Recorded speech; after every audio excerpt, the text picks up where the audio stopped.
திராவிடம் என்றால் என்ன? திராவிட கொள்கைகள் என்ன? அது ஏன் இன்னமும் இருக்கணும் அப்படின்னு சொல்லி எல்லாரும் பேசுறாங்க. திராவிட கொள்கை எவ்வளவு முக்கியத்துவம் வாய்ந்தது? இதெல்லாம் தெரியாம இருக்கீங்களா? பெரியார் முதல் இன்று அண்ணன் முதல்வர் மு.க.ஸ்டாலின் வரை எல்லாரும் அந்த திராவிட கொள்கைக்கு கொடுக்கும் முக்கியத்துவம் என்ன? எதனாலன்னு தெரிஞ்சுக்கிற ஆசைப்படுறீங்களா?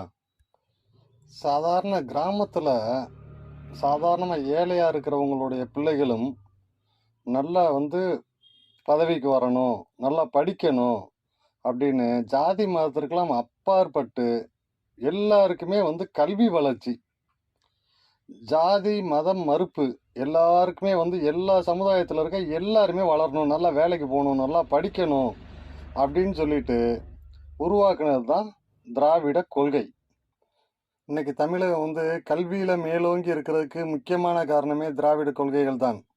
அதை பெரியார் ஆரம்பித்து அண்ணா, அதுக்கடுத்து கருணாநிதி அவர்கள், அதுக்கடுத்து இன்று இருக்க சூழ்நிலையில் அண்ணன் ஸ்டாலின் அவர்கள் இவங்க முன்னெடுத்துட்டு இருக்காங்க.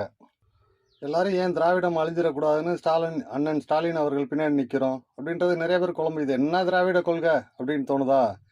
இன்னைக்கு எல்லாரும் இன்ஜினியர் வேலை பார்க்குறீங்க. நிறைய பேர் கிராமத்தில் இருக்கவங்கலாம் விவசாயி மகன், கூலி தொழிலாளி மகன்லாம் இன்னைக்கு இன்ஜினியராக இருக்கீங்க, டாக்டராக இருக்கீங்க, வங்கியில் வேலை பார்க்குறீங்க. இது போல எவ்வளோ சொல்லலாம். இது எல்லாத்துக்குமே திராவிட கொள்கைகள்னால தான் நீங்கள் இந்த இடத்துக்கே வர முடிஞ்சு. அதை தெரிஞ்சுக்குங்க. எல்லாரும் எல்லாமும் பெற வேண்டும் என்பதே திராவிட கொள்கையின் பேஸ் ஆகும். சரி, பரவாயில்லங்க, நாங்கள் திராவிட கொள்கை, அதாவது நாங்கள் இன்ஜினியர் ஆகிட்டோம், நாங்கள் டாக்டர் ஆகிட்டோம், நாங்கள் வங்கியில் வேலைக்கு வந்துட்டோம், நாங்கள் நல்ல நிலைமைக்கு வந்துட்டோங்க, எங்களுக்கு மாற்றம் வேணுங்க அப்படின்னு சொல்ல வரீங்களா? அதன் விளைவு என்ன தெரியுமா? அடுத்த சமுதாயம் உங்கள் பிள்ளைகள்லாம் இருக்காங்கல்ல, நீங்கள் திராவிட கொள்கை வேணாம் மாற்றுன்னு சொல்லி யோசிக்க ஆரம்பிச்சிங்கன்னா அப்போயே அடுத்த தலைமுறை வீழ்ச்சியை சந்திக்க ஆரம்பிச்சிச்சுன்னு அர்த்தம். நீங்கள் என்ன, உங்கள் காலம் முடிஞ்சிடும். அடுத்து கல்வியிலேருந்து எல்லாத்துலேயும் திரும்ப பழைய காலத்துக்கு, சுதந்திரத்துக்கு முன்னாடி எல்லாம் எப்படி இருந்துச்சோ அந்த அளவுக்கு காலத்துக்கு ரிவர்ஸில் எல்லாரையும் கொண்டு போய் விட்டுருவாங்க தமிழக மக்களை. ஒவ்வொரு காலகட்டத்தில் திராவிட கொள்கைகளை முன்னெடுத்து வந்த தலைவர்கள் ஒவ்வொருத்தவங்க.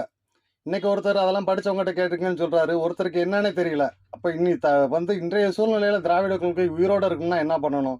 இதை அடுத்த தலைமுறை கொண்டு போகணுன்னா என்ன பண்ணணும்? அண்ணன் ஸ்டாலின் அவர்கள் பின்னாடி எல்லாரும் நிற்கணும், வேற வழி இல்லை. மாற்றத்தை யோசிக்காதே, மாநில நலனை யோசி. இன்று இருக்கும் ஒரே தலை சிறந்த திராவிட கொள்கையை முன்னெடுத்து செல்லும் ஒரே தலைவர் அண்ணன் ஸ்டாலின் அவர்கள் மட்டுமே. அறிவாலயம் அறிவாளிகளை உருவாக்குகிறது, அறிவாலயம் அறிவாலேயே உருவானது. நன்றி.